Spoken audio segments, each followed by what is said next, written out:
Okay, welcome to our webinar.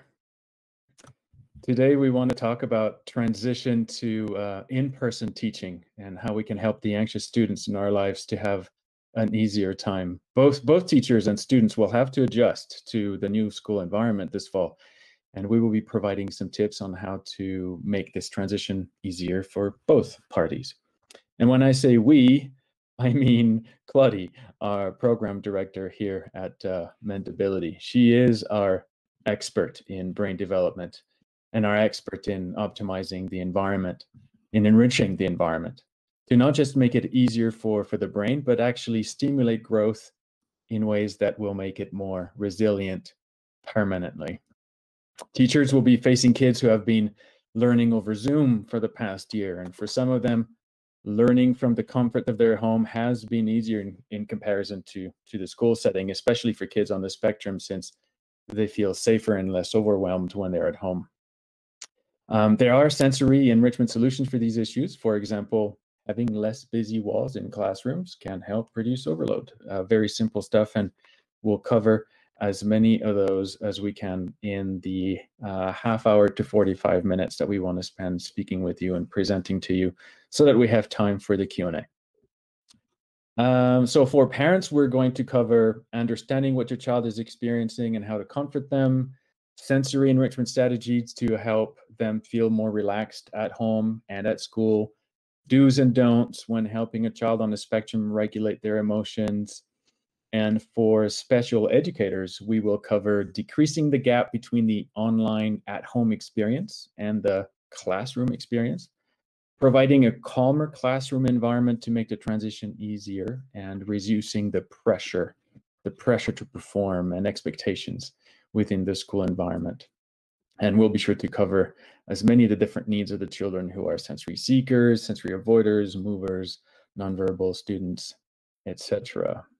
By the way, we are going to work to bring enrichment and brain plasticity into schools over the next year or so. So if you know a school, or if you are part of a school that would be interested, we have a complete schools program that we have been working on with a school district in Texas that we think is going to make a very big difference in the learning abilities and the engagement and behavior of students. So reach out to me at Kim@Mendability, or at schools@mendability.com, or just call us here at the number provided. We can talk more about it. And also, if you want to work directly with Claudie to help your own kiddo with his or her anxiety, you can also email me or call me. That's my direct line right there.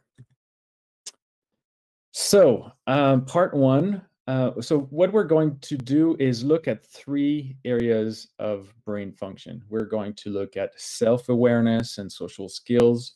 We're going to look at sensory processing and hyperactivity. It's not the best name for it, but it's familiar, so it's the one we're going to use. And in each section, we're going to help you understand what's going on and give you some do's and don'ts, etc. And as always, we're going to have a Q&A. Use the chat box to pose your questions. While Claudia is presenting, I've got the chat box on the side here, and I'll monitor to see if questions come up and if it makes sense to interrupt her with the questions, or if we can just leave them for the end. And if you're feeling brave and you want to raise your hand, I can see if I can be technologically savvy enough to have you go live and ask questions directly. So, Claudie, the floor is yours. Although I know you wanted to say something about anxiety before we start with a proper presentation. Is that right? Right. Yeah, because this is what we think about. This is what we want to work with you about. But how do you know that your child is anxious and that it is about school? I tend to say to parents I work with that going to school is generally not a problem on day 1. And it starts to be a problem on day 2, because day 1 is adventure. It's fun because the whole family has been talking about going to school being a fantastic thing. So the child is okay, is interested, and ready.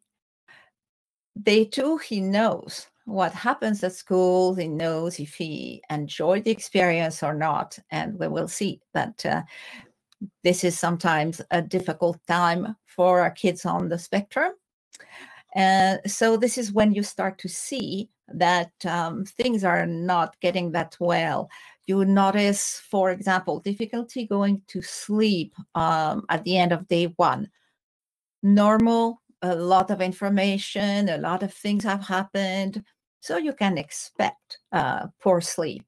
But in the morning, your child is going to have difficulty getting out of bed, getting dressed, and almost every step of getting ready to go is becoming way longer, more difficult.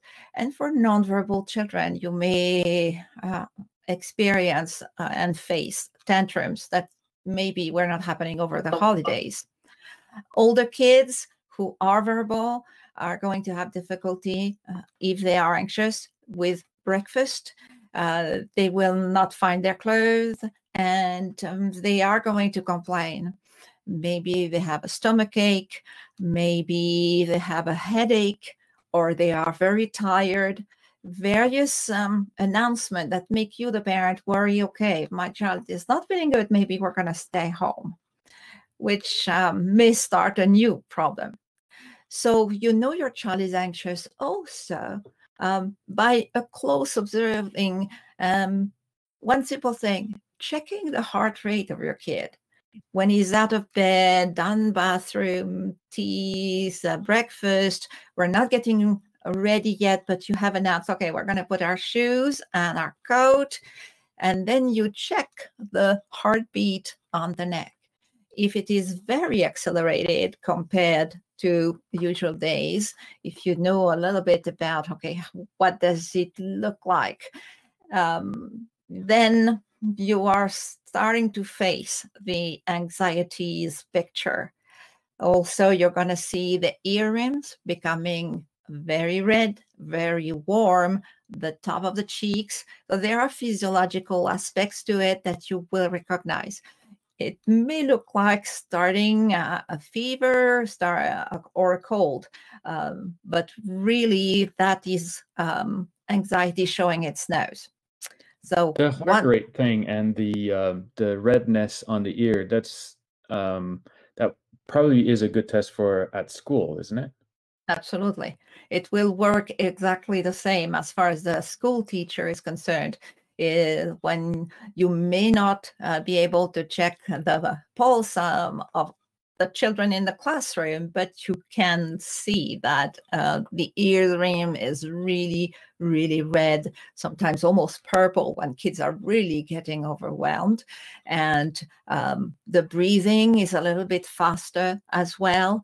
So those are signs. And when we see the signs, then we should be able to act and help. And you're talking about severe anxiety levels, right? What if he's mildly he's uncomfortable? He looks like he's comfortable, but really he isn't. How can you tell the difference?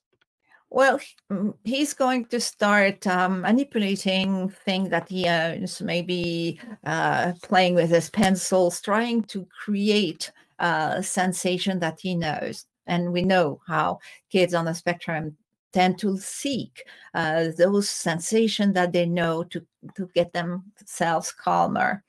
So you will see manipulation that don't really make sense. Maybe a kid is going to start chewing the collar of his t-shirt. That's not a bad habit. It is definitely a sign of anxiety, or putting his fingers a little too much in his mouth. So notice everything that is too much, basically.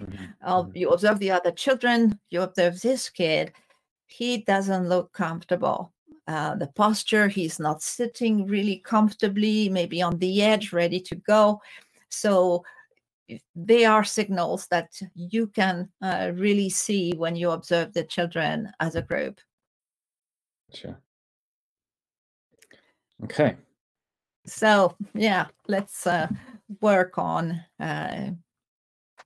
how is it going to go and how are we going to be able to help. The thing that with the topic that we're going to start with is self-awareness. What is it? What is self-awareness? Well, to start with, self-awareness is really the base, the component of social interaction, social skills. If you are not aware, if you don't have self-awareness, basically you cannot know that there are other people because you are part of the environment and you are basically it. You are. Yes. Sorry to interrupt. You are ahead of me slide-wise. We're still on a definition of self-awareness. Yeah. And you asked me to put an arrow next to the parrot to make it more obvious. Right, because when I saw it first, I was, okay, I'm not sure I see what's that. And in fact, I had suggested putting colors because then we could see more. So you are aware of yourself because you know your body. You know that you are the person sitting or standing. You can hear your voice if you're talking. You can smell your shirt and smell your hands. This is you. You have an identity. You are not part of what is around you. And I'll put one here, an example of a little boy that I basically was graduated from a platinum service because he did his first day at school yesterday and he did fantastic. And the big worry of the family was he didn't seem aware of himself, the way he was behaving at home. And it was a big concern. How was this kid develop as quickly as possible self-awareness? So I worked with him, I worked with the family, and we did all the exercises that matched his personality and his needs. And he went to school. He went and discovered the environment. He paid attention to details, to the toys. And maybe the sweetest thing that he did, as far as I'm concerned, is going to a little girl who was in the room and starting babbling with her. That is definition of I'm here, I exist, I'm talking to you. So he is ready. He was ready for social interaction, for being in the classroom with wonderful teachers.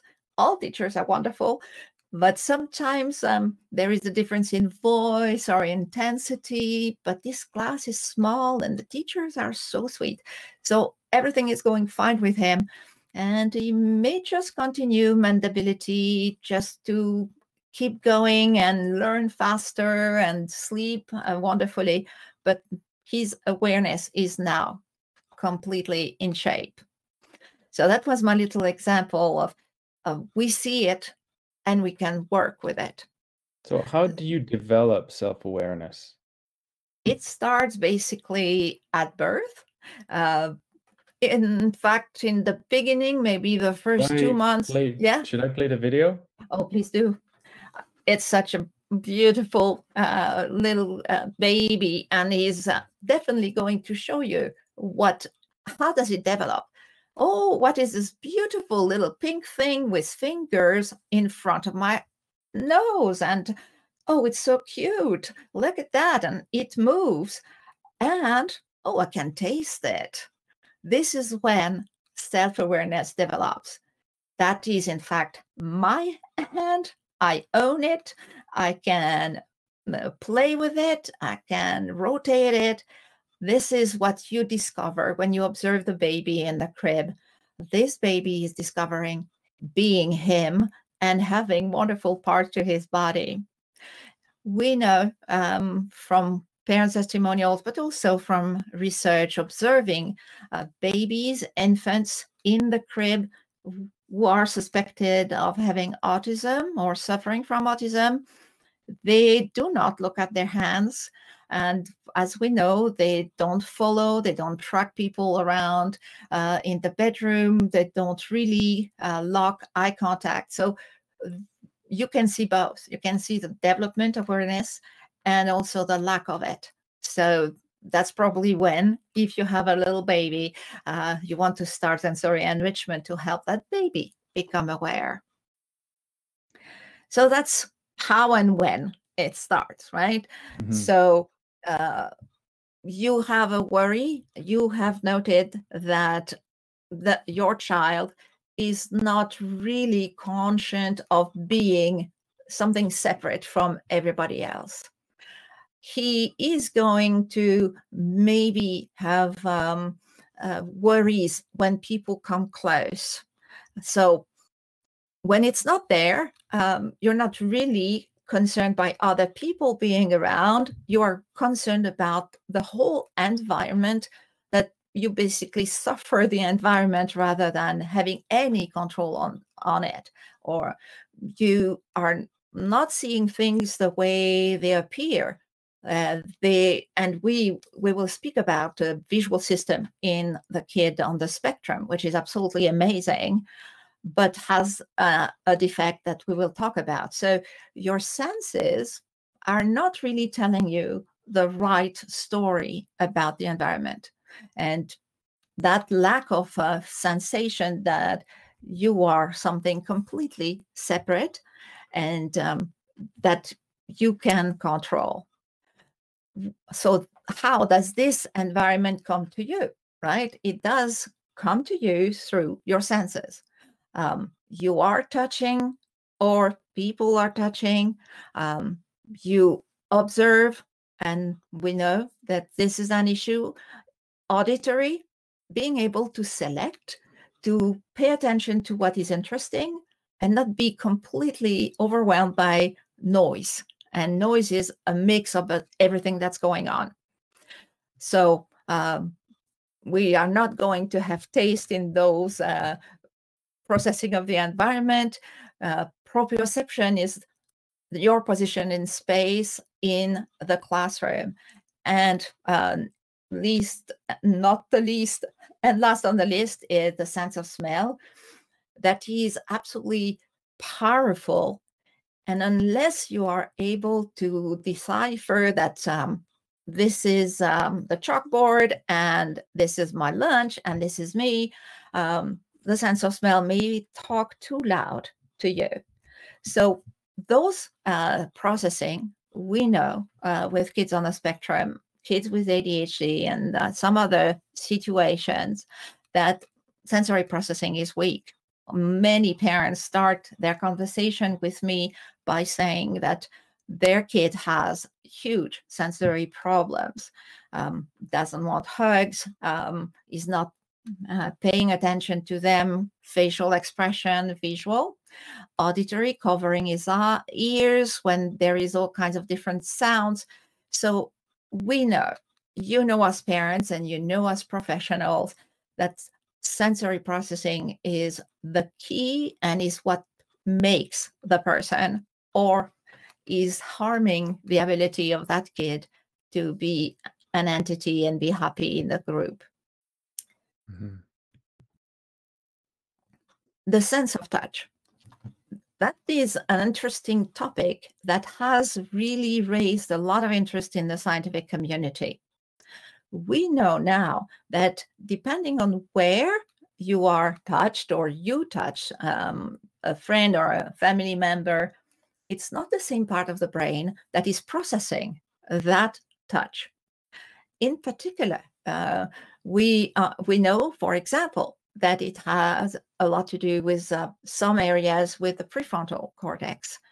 And that is the social territory, I would say, for the sense of touch, is a lot located on the forearm.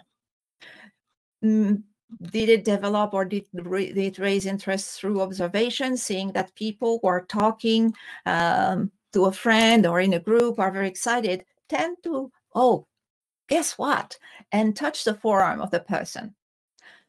In the case of autism, functional MRI has allowed us to discover, and then hopefully we're going to work with that with our kids, is that social touch is not processed the way it is for everybody else. And in fact, it becomes pain. So when you touch softly the friend to say, hello, how are you? That kid is going to startle and maybe rub his arm and go away from you. So pain replacing a gentle interaction is certainly one of the problems that we want to work with. And we have a very good suggestion. I have worked with a little girl. She is 5 years old, and she could not really distinguish that's me and that's another person. Her self-awareness was really minimal. So we have an activity where we draw lines along the body with, in the case of that activity, we use different textures or different temperatures. In her case, she could not distinguish really cold from warm. So we use textures.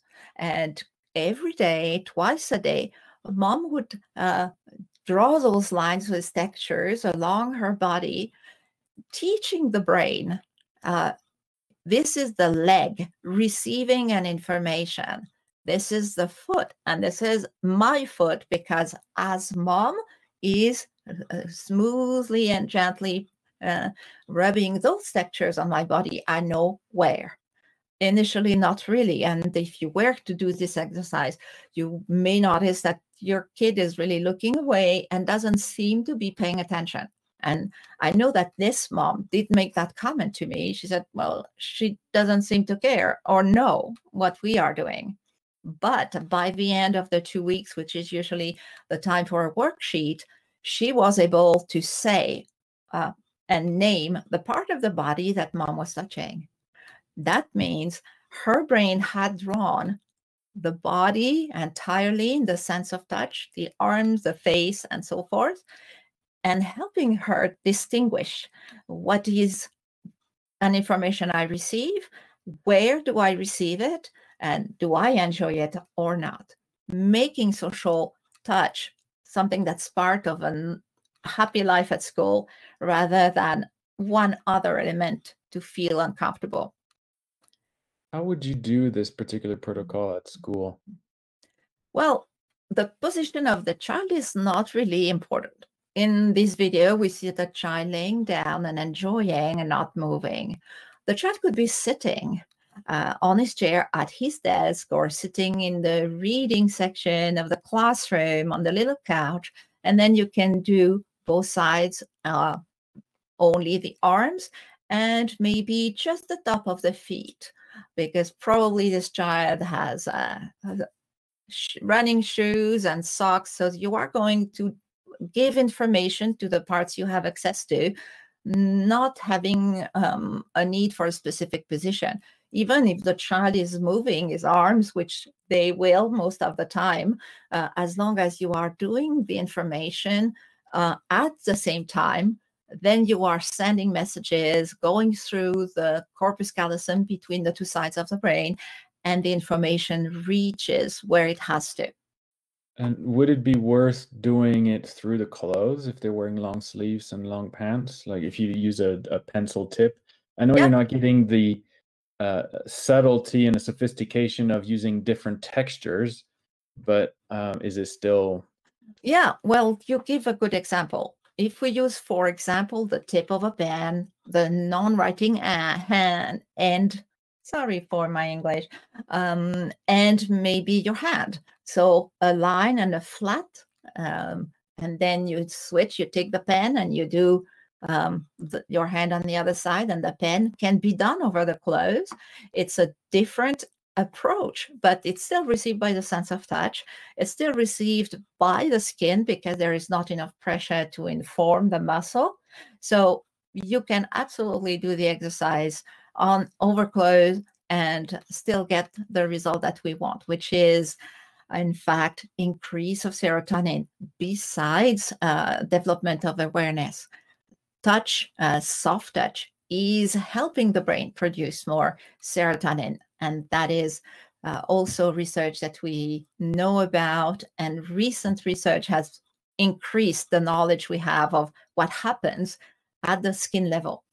So we don't really mind about the position of the child, and we don't mind if it's over clothes or not, as long as you know that you want to transfer two different messages from each side of the body. We're good. If the child is more anxious than maybe the typical, then you're going to use the same information, the 2 tips of 2 pens or 2 crayons, and have the same information, but it has to be exactly at the same time on the same space of the body. No more questions for me. Any questions Okay. from the attendees? I'm not seeing any cues. Okay, we're good.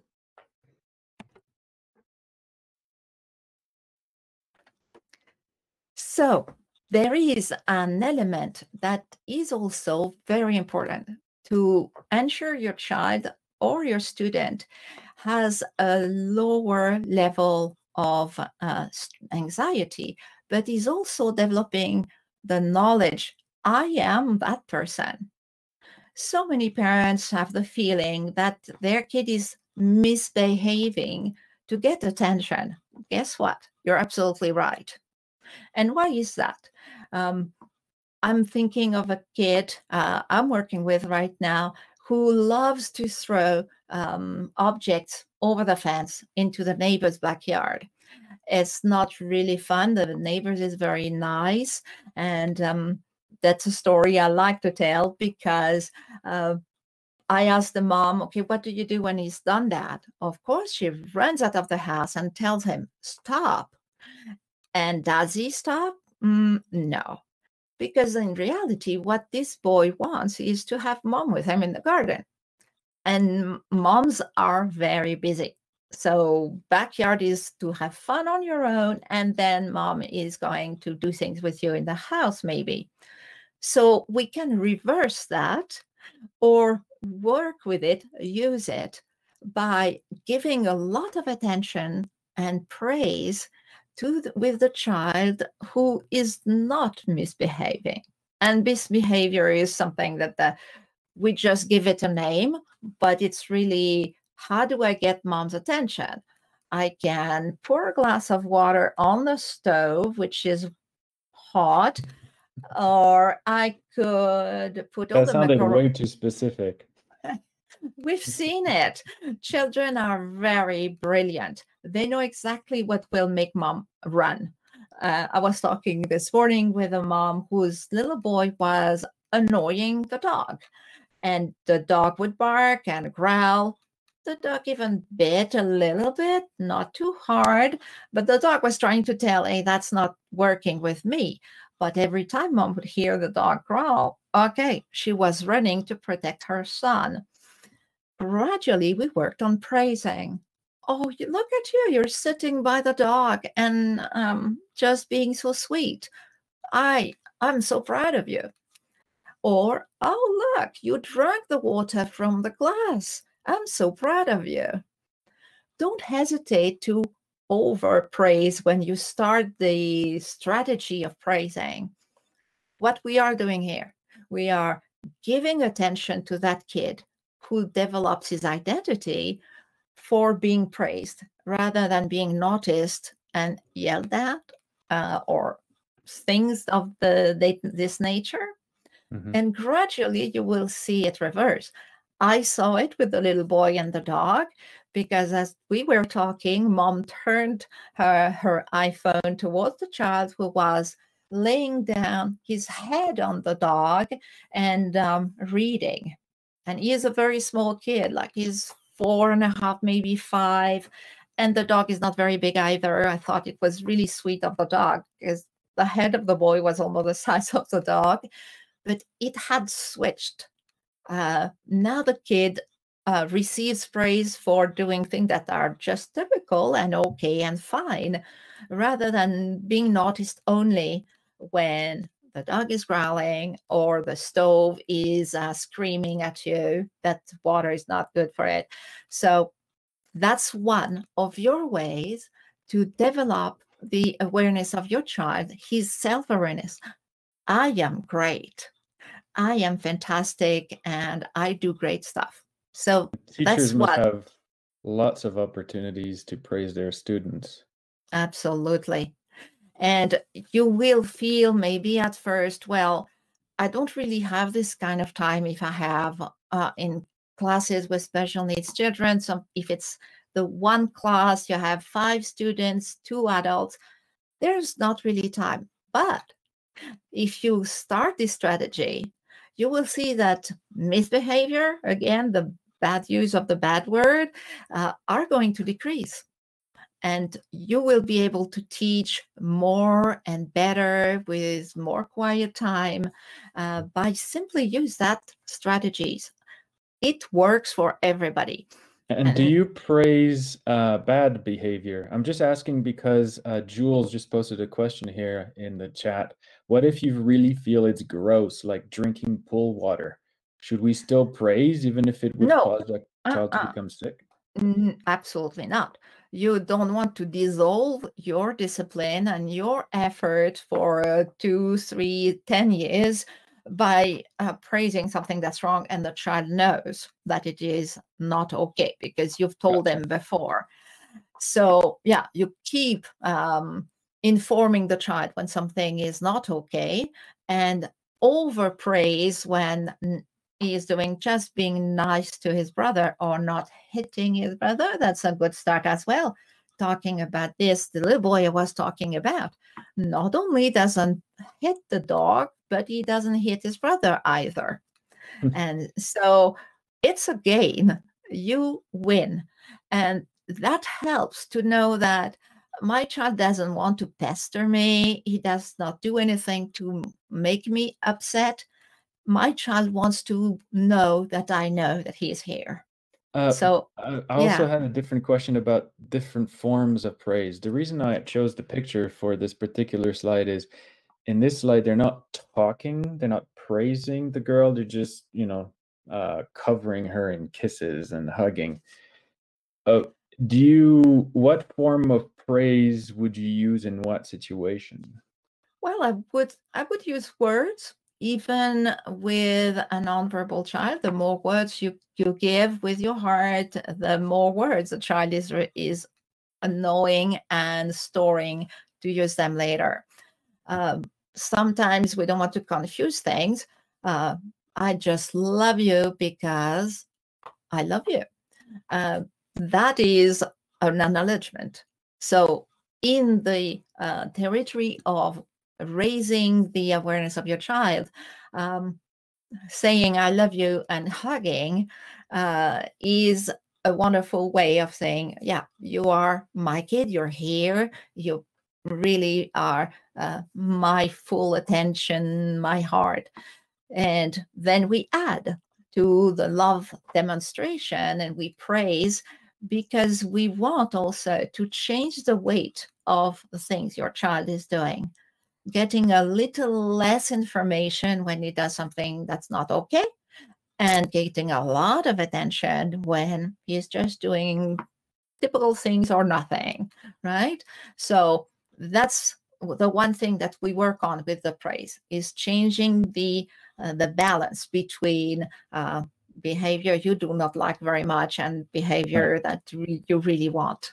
So restoring balance, because we know the parents are going to intervene and talk when something negative happens. So you're saying make sure there's also positive talking and positive praise for good behavior. But the kissing and the hugging, you just do it at any time. You don't need a reason for it. Okay. Absolutely. You got it. So among the things, so we are going to work on the sense of touch as an example. So help our kid to decrease the sensory overload. That's a huge thing. We develop self-awareness, and one of the steps to decrease the anxiety with a transition is go and have a tour of the classroom. It's almost systematic, but with the unreal period of the world's life, teachers are very busy and they are themselves going back to school. So it may not be as easy, but try to make it happen. Ask for maybe not organized, maybe not accompanied, but take your kid to see the desk and look at the toys and understand this is the place where you're going to spend some time. It's not an unknown environment. So presenting the school, the classroom to the kid and introducing the teacher is a major element. In fact, going back to my little boy who started school yesterday, because it is a special need classroom, the teacher had notes about the little boy and was expecting something maybe different. She's a very trained professional. She has helped a lot of children with special needs.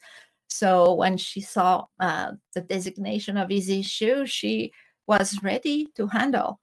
And she was surprised that he was very calm, very polite, gave eye contact, smiled, and had interaction with the little girl.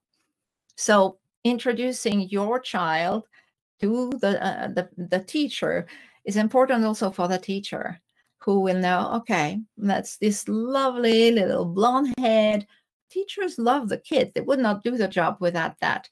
But they also need to see the child in a typical environment, like with mom, and not being expected to do things. So tour the school. That's a very good component of the decrease of the anxiety regarding the transition. Okay. All right. So part 2, sensory overload. Mm-hmm. I've got a slide I want to show next, which is the different classrooms. Do you want me Yes. to show that right away? Or do you want to introduce it first? Yeah. Let me introduce what the school, sometimes the classroom looks like. Teachers are professionals of transferring information. So they want the children to be exposed to the information as much as possible. So you have on the top 2 perfect examples. That's probably your classroom, the classroom your child is going to. A lot of things are on the walls. It can be the alphabet and colors, so that basically the kid is in learning mode the whole time he is in the school. Now you look down, and what's the difference? Well, the difference lays in harmony of colors. It is beautiful. And that's something we don't always remember, is that children have a very keen sense of what is beautiful, because it's as humans, this is how we develop, knowing shades and shapes. And our brain is made to handle aesthetic. And that is producing something wonderful, which is called dopamine. But if there is way too much information, the child is no longer able to select. Like at the bottom, the child can see the ball. It's a nice green, relaxing color. And so it's distinct. You can go and hold it. While if you have very busy shells, it's intimidating and no possibility to really know, okay, what is that about? And it's understandable. We hang on the fridge or on the walls the masterpieces of the children, knowing or ignoring that very often the child knows it's not pretty. He did his best, but is not too excited about the result, and may wonder, what is my mom thinking putting it up on the fridge? So that's about the praise and all the good strategies we have. So decrease the amount of visual information. You want me to Teachers, go? The yeah, next there slide is, was yeah, talking about the sight abnormalities in autism, and then I was going to talk more about cleaning up the classroom. I can okay. go straight to that if you want. No. We are talking about lots of information, and studies have told us things about this topic. It's not just about aesthetic. It's also about the ability to learn. So I think this is a slide you're maybe mentioning, Kim, but what happens if the classroom is too busy visually? Yeah. And so the teacher is coming into the classroom and getting ready. The walls are calling for inspiration. That's when you make the decisions that will change your school year. those results of research are not just anecdotal. 55% more mistakes made by typical kids. Those studies were done with typical children when the classroom is much too busy, and more difficulty to learn or remember, or that is true for our kids on the spectrum, a greater difficulty to stay on task. So how do we handle the need we have as professionals to teach and keep the child's attention, and also ensuring that it's not overwhelming? What you want to opt, if that's the option right now, if your classroom is ready to be decorated, don't choose contrasting, don't choose too dynamic. A little experiment that we could have run is when you look at the two images of classroom, and I would ask, okay, what is the object that catches your eyes right away when you're looking from a distance at those two pictures? And no doubt it's the two red boxes. Red, like colors, do have an impact on how we think and how we feel. So having one little red thing, it's pretty. Red is a very nice color, but seeing a lot of red in the classroom day after day is going to start causing something looking like irritation. Again, studies that tell us, scientists explain to us, that having too much of the color red around us is causing an increase of cortisol production, just looking at that color. So the example you have on the right-hand side, the before and the after picture, it's the same classroom, same windows, same furnitures, just wood color, natural colors, as we can call them, and colors that don't clash, that do not exhaust your brain when you get into the room or when you stay too long into the room. So that's easy so far to do, because most of you teachers are getting your classroom ready. So hopefully you can take from that and decrease the number of mistakes in any of your students, and more attention span in all of them as well. Do you want me to go back to the autism specific site issues, or do you want to move on to the? Well, because we're talking about visual overwhelming information, let's go back to the slide of vision. Absolutely. So one thing we know, kids on the spectrum has a phenomenal visual system. Their visual system in the brain is bigger than in any other individual. They see movement much faster than anyone. The problem is they will look at it and pay attention to it. While if we are speaking with friend and a leaf flies in the air, we don't stop talking. It's not too much involving to us. So they see, we could say, better. They see a lot, but at the same time, they have an angle of vision that is narrower than the typical kids or typical adults. What does that mean? Well, imagine that this kid is in the playground and he's looking at a kid just across him on the lawn. He can see that child, but something is concerning. This child is not looking at him and seems to be talking into the nowhere. And why is that happening? The kid who sees only one child in front of him does not understand that on both sides, there are two other kids or three other kids standing whom he is not seeing because they are out of the angle of vision. He will see them, of course, if he turns his head. But you can imagine the difficulty for social interaction when you see only one person out of the group.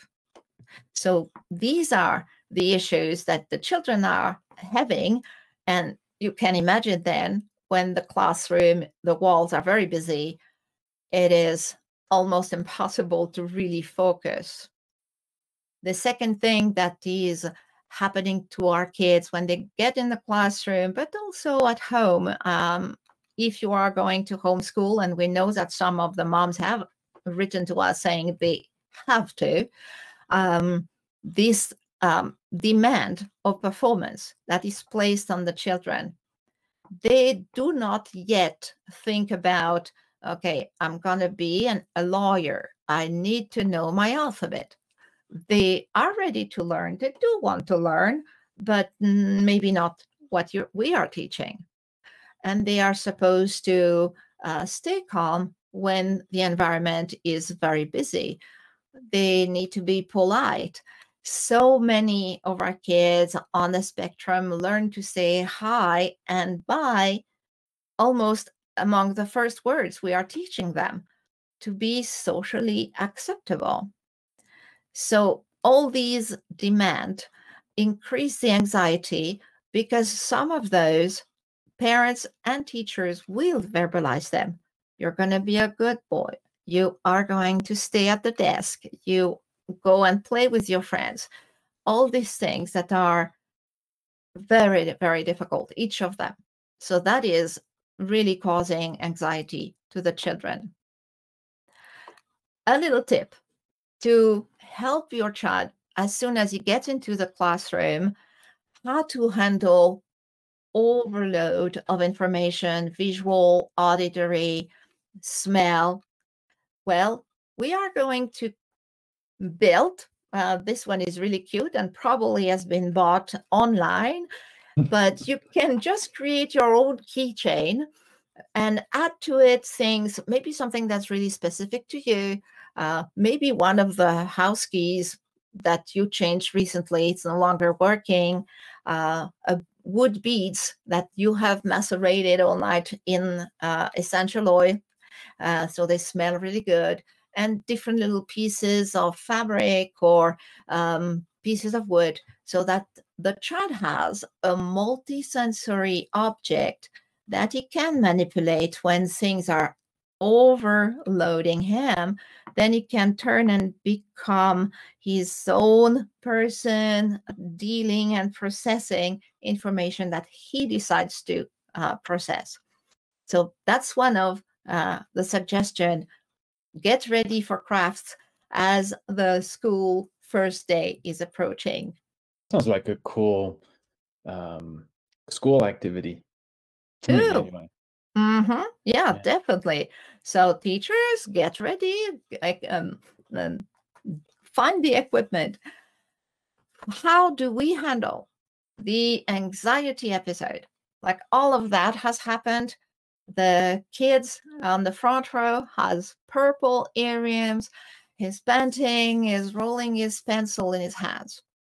You want to increase or improve the biochemistry of the brain, because anxiety does not happen in the ears and the nose, in the arms. It happens in the brain. Me to show the slides about the biochemistry before we look at the exercise, or? Well, I like the visual first, Okay. so that you know what is going on when you are doing it. So soft touch. So we are calling it the gentle claw with Mendability, because you curve your fingers and you use the fingertips and you give a scent to the child. Smelling and touching are going to create a relaxation moment that's going to be helping with the next maybe 2 hours. You do not need to do it for a long time. 1 minute is plenty, sometimes 30 seconds.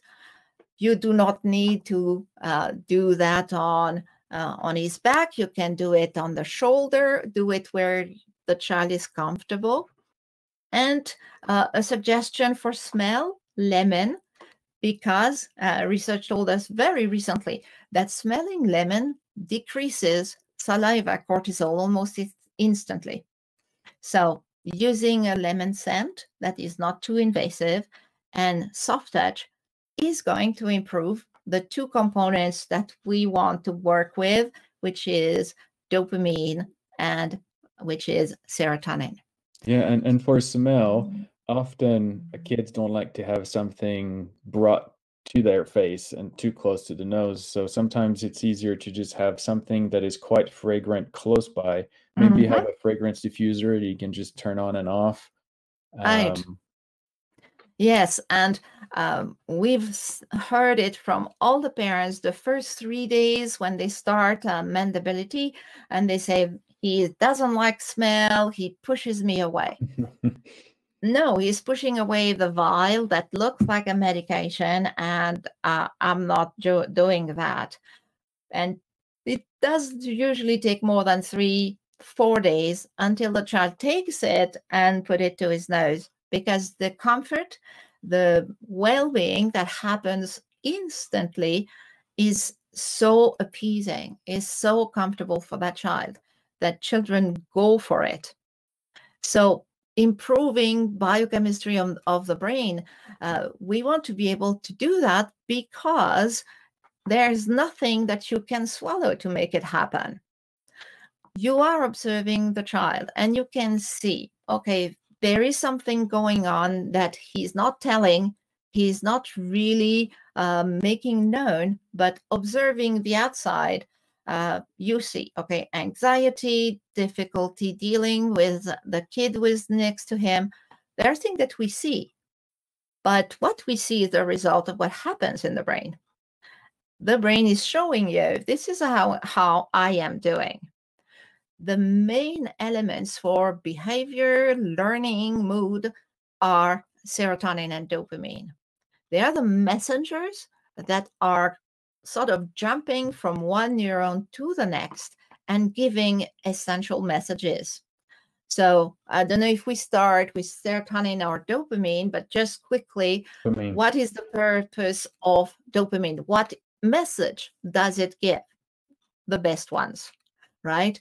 Control of movement. This child that needs to move, needs to just shake something or maybe run around the classroom, it is going to help him control his body. Dopamine is memory, is a sensation of pleasure, and something essential in the classroom, attention span. And it's true for all you parents who are going to homeschool. You want your child to be able to pay attention long enough for you to teach one element of the curriculum for that day. You can obtain those wonderful things by just offering a scent to your kid, preferably on a cotton ball if you are going to bring the scent to the nose, or with a diffuser that you start as you are going to start your homeschool session. Diffusers can be used in the classroom if we are sure that no child is allergic. Usually spearmint is a scent that everybody's safe with, which is why most toothpaste are using that scent, because it is safe. Serotonin is the other messengers of the brain that is in charge of relaxation, learning, contraction of lung muscles, by all means. So all this list of things, you can improve how they work out and how you can observe them by increasing or improving serotonin production. It is crucial because our children on the spectrum, children with Down syndrome, do not produce enough serotonin by birth. It is an issue that is known, but unfortunately, when the effects of the lack of serotonin show up, like too much anxiety, too much tantrums, it becomes difficult to handle. Maybe your pediatrician is going to suggest an SSRI, something that will temper a little bit things. But in reality, it does not fix the problem. But you as a parent and as a teacher, you can bring an improvement that is long-lasting. So you can improve dopamine production and serotonin production in the children's brain by doing those simple things such as the smell and the gentle claw. It's instant. Like when we talk about smell, and we know that dopamine is essential and does all this good stuff, know that by smelling something that you enjoy, of course, you are improving the dopamine production by 100%. This is what science tells us. We know also that you get those kind of effects by listening to music. And I am aware of many classrooms that are playing soft music, orchestral music during resting times in the classroom. And you are, as you do that, professionals, improving the biochemistry of all the children in the classroom. So this little, one yes, tip that I heard from, I was doing some reading and I forgot to tell you about this, but it's very applicable to this. If the school can organize to have a smell in the classroom and make sure that they introduce the kids ahead of time to the same smell. So I know you're going to talk about the school corner in a couple of slides, so maybe we can talk about that. But then when they come in and say, oh, yes, I remember, I feel comfortable in this environment. yeah, absolutely. That's absolutely a fantastic thing that you can do now, 2 weeks prior to school, is first having conversation with the teacher, ensure that that is an option to bring a scent inside the classroom because it's good for all the kids and it's good for the teacher. But okay, if we are going to have spearmint or eucalyptus, if you live in Australia and you have them full in your backyard, one of those scents being the same at home and at school is going to trigger. And we all know the impact of a nice scent on our memories, right? The example of smelling cinnamon when you walk downtown and right away seeing your grandma cooking and the bowl that she was using, everything comes back. So if you anchor pleasure, relaxation to one scent, which your child is going to find in the classroom, you are just giving your kid a tremendous tool to be comfortable in the classroom. I And just again, noticed the time, and we've got 2 minutes. all right. So to cover hyperactivity, I think we covered when you talked about improving the biochemistry in order to help with movement control, we did a pretty good job with that. Then you also talk about daily exercise in the school corner. Which one do you want to talk about? Let's talk about exercise because it's going to sort of pull out the overload of maybe toxins because the child was in a posture all day and has some knots in his back muscles. You can create an exercise time after school, after the snack, and school teachers, you can have a 5-minute, really good cardio by doing something extremely simple, like those examples. Having a fun music going on and having a frog dance or duck dance or whichever you want to call it to make it fun, and make sure that the child are really not exhausted, but showing that their body worked hard. Heartbeat is accelerated. They are a little bit red on the cheeks, maybe a little bit of sweat on the forehead. If you are able to do that once a day in the classroom, the level of hyperactivity in the children will drop. It literally will drop at least 50%. The other tool for the parent right now, they prepare the child for school, is having a school corner. If your child is going to school for the first time, you need to show what it looks like. So in a little space in the house somewhere, you create that school corner where you can sit and read him stories, where you can have some crafts, and where you could have the scent that will be similar at school.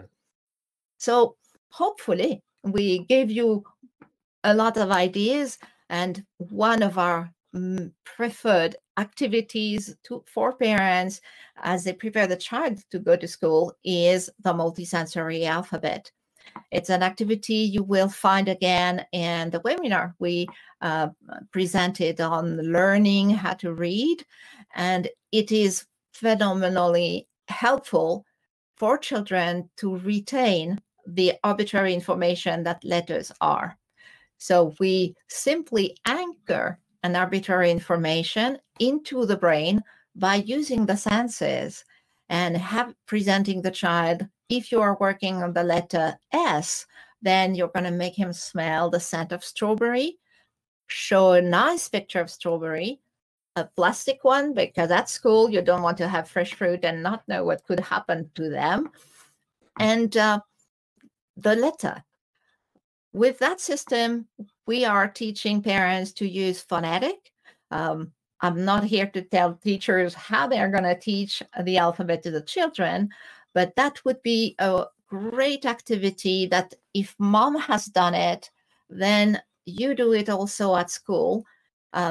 We can assure you that it's extremely beneficial for memorization of arbitrary information and giving an identity to all the sounds and all the letters that is not imposed by the adult. This is O and that is it, remember it.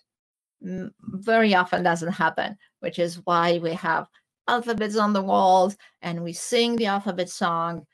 But when it's time to learning how to read, most of those letters are gone. So that's a very easy activity. And in fact, it is the activity we did in our study in schools, where the teacher was bringing a box to every group of kids. They were doing the exercise to each other, then pass the box with the elements in it to the next kids, and then rested on their arm while music was playing. That study has shown us that 2 or 3 minutes devoted to sensory enrichment at the start of the day is helping the development of learning, the ability to have appropriate social behavior, and the changes that we measured were considerable. So that's really something I hope you find interesting. If I remember well, the graph, it was year over year with the same test. The kids who did the enrichment activities every day progressed 5 times more on their standard learning test than the control classes who just continued with regular classroom stuff. Mm-hmm. It was crazy numbers. And today we live in a fantastic time where scientific knowledge is at the fingertips. PubMed is now a public place where everybody can access knowledge without showing credentials and stuff like that. Here we have another exercise, which is very helpful for the kids to learn how to hold a pen. And in that case, we are using Play-Doh and drinking straws. So we could not have easier equipment. That may be an activity that mom is doing at home in her little corner time. So the point is to have a very cold thing that looks like a little bit like a pen as far as dimension, placed exactly in the position as you would hold a pen or a pencil, and then poke into the Play-Doh, exerting pressure, which is often an issue with kids on the spectrum when they start writing. So we teach the brain, this is how we hold the pen, and those 3 points on the fingers are memorized. So in this case, we are much less nicer with the little boy because we are having him use all the pinchers. So it's not exactly how mom or teachers are going to do it when we work on holding a pen. But this element of ice cold and pressure is very useful to help the kid internalize. This is how we hold that thing, and this is how we make it do something I want, such as writing. So very, very simple things that are part of sensory enrichment, but in a broader term, environmental enrichment. And I'd certainly recommend both parents and teachers to go on PubMed and read whatever is going on in the brain of people when we enrich the environment. There are today's about 45,000 articles Don't read them all right now, but look at some of the titles. They are pretty amazing. All right, so this would be time for Q&A for anybody to raise their hand. I know we're over time, and if you had to leave, we're happy to do that. We're recording this session, so we'll post that on YouTube later. So if you have questions now, I'm going to go through the questions. But while the questions are coming in, I just wanted to summarize that 3 ways you can ease the transition back to in-person teaching is by working on self-awareness and social skills, work on sensory processing, and work on hyperactivity with the advice and the games that we gave you. Okay, so I'm going to first read the questions in the QA box, and we got some questions also over the last couple of days by email. Question number 1, do experts with the autism field recommend medication to increase dopamine and serotonin levels in the brain? Is there a test that can determine the levels of these chemicals in your brain? Okay, we have 2 questions here. Yes, it's possible to measure serotonin and dopamine levels. It's a very simple test. It's a urine test. The urine is taken every morning, once a day. At just as you get up, you get the container from the lab, and at the end of the week, you refrigerate, you bring back, and at the end of the week, they will be able to measure serotonin and dopamine. There will be a few things to do, like making sure it's the same diet for the weeks preceding the week of testing, but it's very simple. Does not need needles and terrifying experience. Now, to answer the second question, the bad news is there is no medication that will increase production of dopamine or production of serotonin. There are medications that will mimic for the brain having enough. So they are helpful, not with children. We need to help the children different way. But when parents are taking, for example, SSRI because they are in really great discomfort as far as anxiety, what happens is you get the support, your brain believes there is enough serotonin, and you feel less anxiety. These side effects are pretty horrendous. They go from hallucination, loss of sleep. Like, you don't play with the brain chemistry without having to sort of pay the bill, if we can say. So we do not have anything that can increase serotonin, and there is neither anything to increase dopamine production. There are things that are called antagonists that will also tell the brain we've got all the dopamine we need, but it will also come with very bad side effects. If it was possible to take by mouth something to improve dopamine, it will be the end of Parkinson's disease, ADHD, or dementia. So unfortunately, there is none. But because of our presentation, hopefully you got the positive message, which is the brain can do it by using sensory information. This is how humans are made. We can recover. Our brain is made to get better. So using those strategies or those protocols will actually for sure improve both serotonin and dopamine production. We've got a couple more questions, but we also have a couple of attendees who've raised their hand. So I'm going to go. Pradnya had her hand raised almost from the beginning of the presentation. I'm going to click on the button now. Pradnya, you're about to go live. Let me say here, allow to talk. And there's a little spinny thingy. I think it's trying to connect with Pradnya. I can hear something. Not Okay, enough, though. I don't think this is working. Sorry. I'm going to stop that. Let's try. There's a second one is Mooney.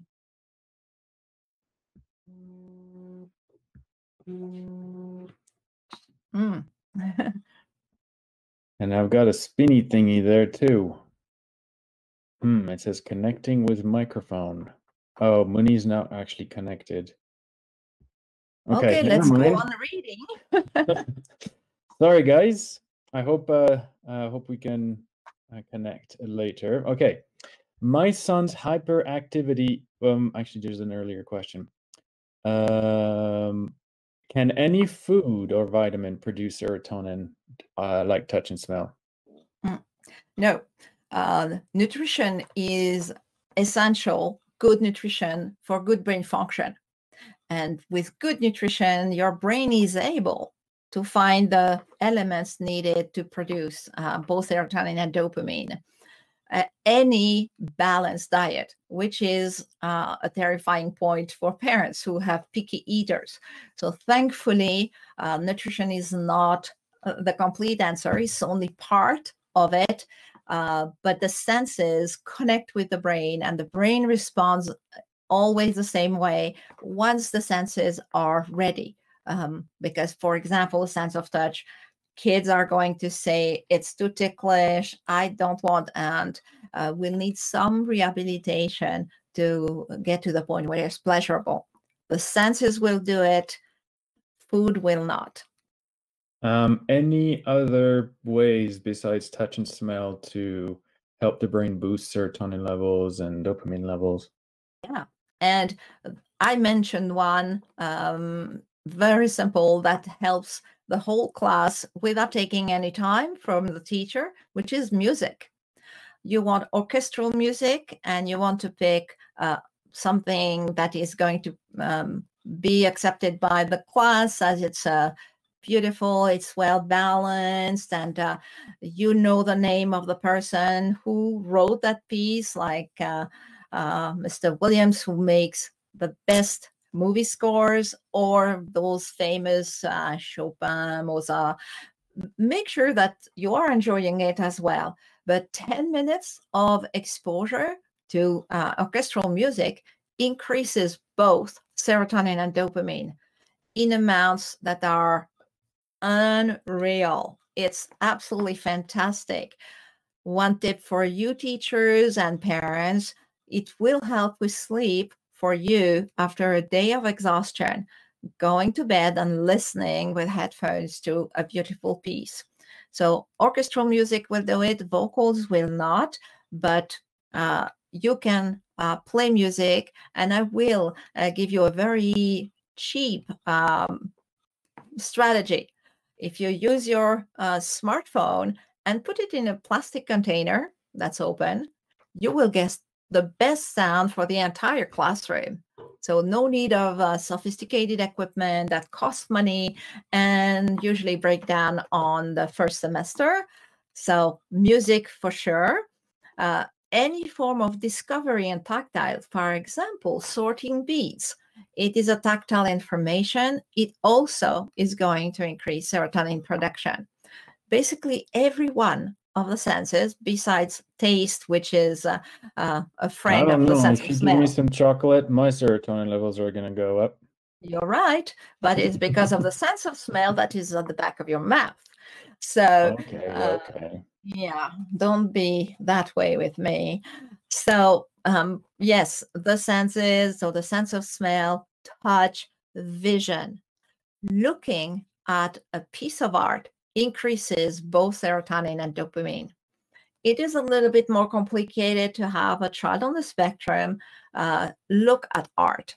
So if you go on YouTube, you will find slideshows of art, which Kim has created. So you have both beautiful orchestral music and beautiful art that doesn't stay too long to get boring. Put some art on the walls in the classroom, maybe in an area where the children often look, like towards you. They are going to look at you, and they will look at art briefly. You can totally do that in a classroom. You can use their smart boards, project the art, and play some music. Boom. Yeah. All of this is what is fantastic about brain plasticity and sensory enrichment. It does not cost. For minimal investment, such as no investment at all, like projecting a YouTube video, you get fantastic result on improvement of brain. So no medication with side effects, no complicated procedures or equipment. It's really there. Everybody can enjoy it and get a better brain for it. And I'm thinking again, for the teacher, your brain also needs help sometimes. I got lots more questions, Claudie. Everybody, feel free to stay on. We're going to continue and finish those questions. We'll record everything and post it on YouTube. Here's the next question. What if, sorry, wrong one. I have a 16-year-old that is constantly spitting. Any suggestion to help him reduce this habit? It has gotten worse since the pandemic. Thanks. Right. So the good news is spitting is one of the stages of development. I am assuming this boy is nonverbal or has limited verbal ability. Spitting is part of the various stages of what the brain needs to build in order to be able to speak. Why is that kid stuck? Well, unfortunately, if we think about the part of our presentation regarding reminders and telling kids, okay, well, I prefer you don't do that, and praising, I'm pretty sure that a 15-year-old who spits gets a lesson on not spitting quite often during the day. So your first task is to look away and not say anything. That is the hardest part for the teacher and for the children, for the parents, ignoring. So you pretend, don't say anything, so that you change the value of spitting to get reactions. Second is praising when he is not spitting, right? So that he gets the amount of attention transferred towards doing what is what you consider as appropriate. But would be for reducing it as a bad habit, but you also said that it's actually a developmental milestone towards speaking. So you actually want to encourage completing the development and moving on to the next, right? And for that, you can also, I believe we have a webinar on the development of speech. We have 2 articles and a webinar, so maybe we should do that, should refer. Yes. Because this is a complex issue. This is not a 2-minute answer, but there is an answer, and you can work on it. Yeah. So, all right, this next one. My kid is very hearing sensitive. Any suggestions? Yeah. The first one is do not supply noise canceling headphones. If that was a plan, forget it and sell them on eBay. You want your kid to receive all the information, and now you want that kid to process only what matters. How do we help the auditory processing system? With orchestral music. That's one of your first tools. Once your kid has developed new abilities to process different kinds of sounds, we also have activities that we can share with you at other time or other webinar to help in that situation. Don't try to cancel it by acting on the issue. Rather, go towards repairing the root of the issue, which is the auditory system that is not selective. So it's part of self-awareness, and what you can do today and in the coming days is exposing your child to orchestral music. That's your first step. My son's hyperactivity is only to watch TV for hours daily. How to stop him? I'm not sure I get the connection. So are we thinking the kid is hopping in front of the TV? That's a picture I can imagine, or a child hopping and flapping hands in front of the TV. Your child needs physical exercise. That's your first thing. The children have a sensation of a lot of energy that is not controlled or managed. It's a dopamine issue, right? It is a movement disorder. Absolutely. So coming back to dopamine, music, smelling will help with the brain function, then physical exercise. And we gave you a suggestion. If you have stairs, going up and down the stairs as fast as you can 5 times in a row is cheap, simple, it's at home. You may not be able to start right away with 5 times, but the best answer to help with hyperactivity is physical exercise, then dopamine improvement. Hi, I would like to help my 4-year-old to accept his baby brother without hurting him, like pulling his hair and stepping on him. Ouch. Poor baby. Well, let's not put the baby within reach as we start. The issue probably could be that the baby has captured a lot of the attention of the family, which is normal. Babies are fragile. They need to be changed. They need to be fed. Baby brother doesn't know that. So it's an inconvenience that he's trying to get away with, and also getting back the attention by getting the little thing screaming.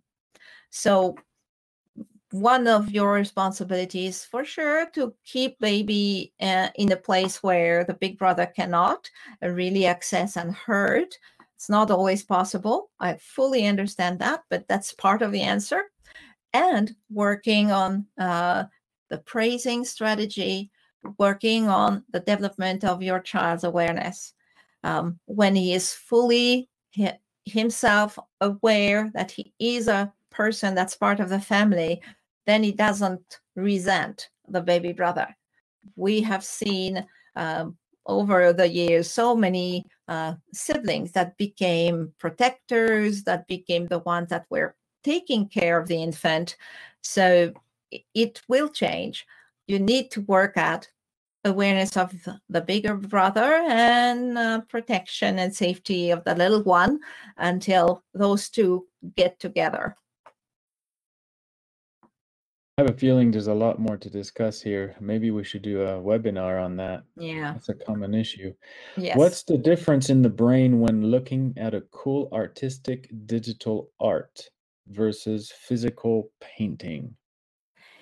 I'm not 100% sure I understand the question. Yeah, I had this a little bit to say that question this morning when working with a mom.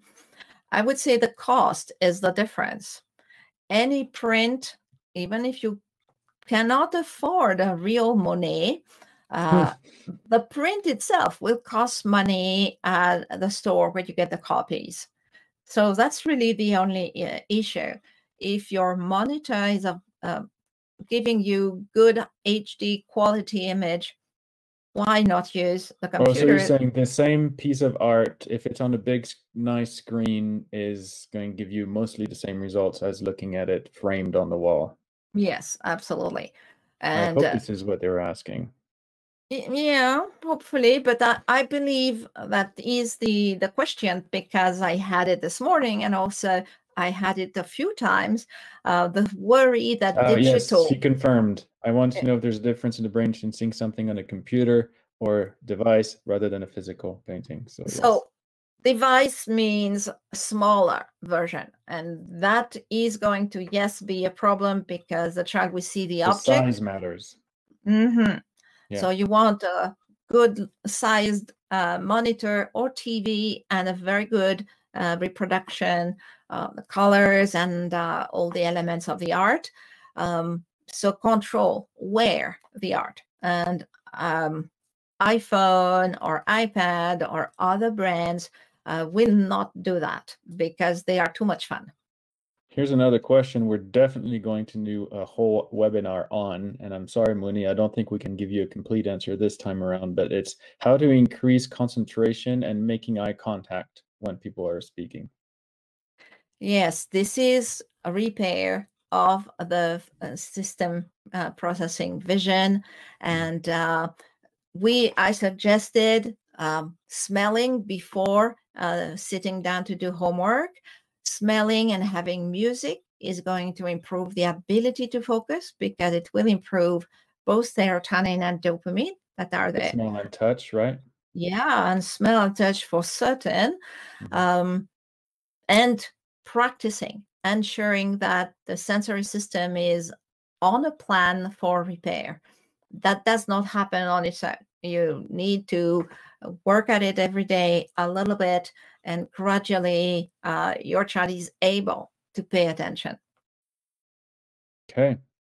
All right. I think this is we should wrap this up. Thank you everybody for staying with us so long. We've got lots and lots to talk about all the time, and we'll see you next month. We'll send out an email to everybody who's attended today's webinar to invite you to the next one. If you have some topics or ideas you want us to discuss, we're always willing to listen. Thank you, everybody, and have a blessed day. Bye.